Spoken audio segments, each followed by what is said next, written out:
ini. Udah, kalau chef harus dihias-hias. Ya udah, aku cobain ya. Oke. Yuk, nih Mbak Im, ayo cobain tahunya. Pakai sayur sedikit tapi enak coba dulu banget. ya. Ayo coba dulu, coba. Ayo. Antara mau lihat aja, main dulu. Ini sambil coba, saya sambil bikin buat menu kedua ya. Iya, yang kedua itu bento ya? Iya. Ya, oke. Ayo Mbak Im, kok nggak tante Dona yang ada di sini? Yuk, cobain, coba sama bundanya diambil. Boleh Mau dong? ya? Boleh Mau ya, dong. cobain ya. Aku aja ngidam. Boleh cobain sedikit aja. Sedikit aja. Cobain. Hah? Yeay, akhirnya dia nyobain. Enak nggak? Enggak. Tetep Langsung ya. ya. Coba mungkin pakai saus tomatnya sedikit bisa Mau ya dia. pakai ini? Enggak mau. Enggak pedes kok. Ini coba tante Dona. Coba Cobain ya. mamanya nih. Tuh, cobain. Enak kok. Iya kan? Kadang awal-awal pasti nggak mau, tapi nanti lama-lama makin mau. Coba. Nah, mau nyobain juga dia. Coba makan. Enak kan? Enak. Pinter. Nah, kalau makanan sehat biasanya memang harus, kalau kata dokter tuh harus ada unsur proteinnya, ya kan? Proteinnya bisa protein nabati dari sayuran atau protein hewani dari hewan. Terus harus ada karbonnya, ada mineralnya, ada vitaminnya, gitu sih lengkap. Ada protein hewaninya, ada ayamnya, ada protein nabatinya dari sayuran bayamnya, dan kamu mau makan akhirnya dia nggak jajan lagi, jangan di sini jangan jajan lagi ya. Suruh mamanya atau bundanya bikin. Oke? Enak kan? Enak kan? Yeay. Pura-pura awalnya nggak mau, baru enak. Ayo loh. Mbak Wendy dimakan aja. Abisin Mbak Im. Oh, kalau makan masih suka disuapin nggak? Suapin. Masih disuapin? Mau makan nasi masih disuapin? Manja banget sih. Sering menyuapi anak Anda saat makan? Hati-hati, anak Anda terkena Peter Pan Syndrome atau Cinderella Syndrome. Sindrom ini berawal dari kasih sayang dan overproteksi orang tua yang tidak pada tempatnya. Peter Pan Syndrome biasanya menimpa anak laki-laki yang terlalu dimanja. Ciri-ciri anak yang mengalami Peter Pan Syndrome adalah mereka terbiasa hidup nyaman, tidak bisa mandiri, kurang percaya diri, dan tidak berani mengambil keputusan. Anak-anak yang mengalami Peter Pan Syndrome akan cenderung pemarah, suka menantang, pemberontak, dan mudah sakit hati. Seperti Peter Pan Syndrome, Cinderella Syndrome biasa menimpa anak-anak wanita yang pola asuhnya terlalu overprotective dari orang tuanya. Dengan pola asuh yang salah, orang tua berpotensi membentuk karakter anak laki-laki yang manja dan tidak mempunyai rasa tanggung jawab, sementara anak perempuan akan mempunyai karakter yang tidak bisa menerima kenyataan. Karakter-karakter tersebut akan membentuk generasi-generasi yang memiliki EQ rendah.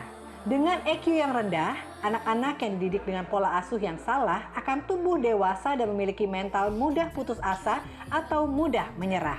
Memang tidak ada salahnya memanjakan atau menunjukkan rasa sayang kepada anak. Namun apabila itu terlalu berlebihan, justru bisa membuat anak mengalami Peter Pan Syndrome dan Cinderella Syndrome. Udah umur berapa? Doyan loh dia. Doyan kan?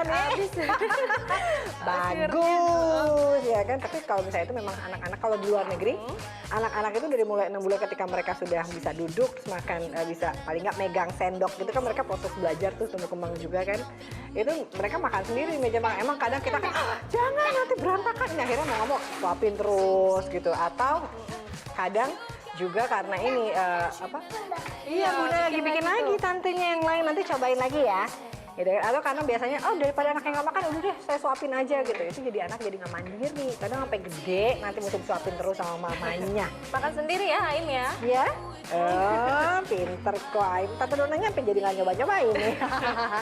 Enak ya? Wah, enak deh ya.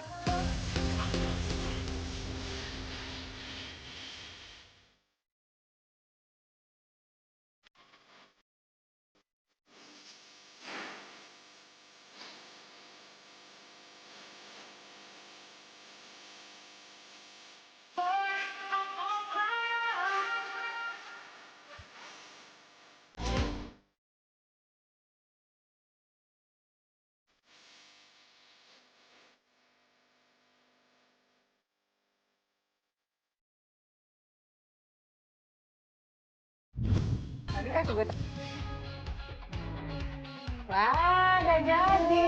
Kalau bento tuh emang gitu ya, dihiasnya tuh. Iya. Apa sih ini? Apa sih telur puyuh? Iya, telur puyuh. Terus ada di matanya itu pakai nori, terus untuk mulutnya ada wortel. Ih, lucu banget. Kamu mau nggak, Baim? Mau nggak? Makannya ada ini kayak apa ya? Kayak bebek gitu. Mau. Ya udah cobain aja. Ini bahannya apa aja sih, Neng? Namanya apa? Itu spaghetti saus tomat. Dulu, mesti cuci tangan dulu habis main. Ayo. Untuk tomato sauce-nya saya pakai tomat, terus ada oregano juga, ada thyme, terus ada salt pepper, terus pakai bay leaf juga. Oh, Italiano bento. Iya. Ya, mungkin kalau misalnya bawa buat ke sekolah bisa jadi bekal. Karena kan kalau gini bentukannya menarik, anak-anak pasti jadi lebih semangat gitu buat makannya, ya kan? Wah, luar biasa sekali. Ini gampang banget bikin di rumah berarti ya? Gampang banget kok ini. Tadi kan juga sempat lihat tuh gimana cara bikinnya. Tadi ada tahu, dan sekarang ada bento, spaghetti bento. Bekal makanan yang berupa nasi berikut lauk pauk atau orang Jepang biasa menyebutnya dengan bento bisa jadi alternatif bekal untuk anak Anda di sekolah.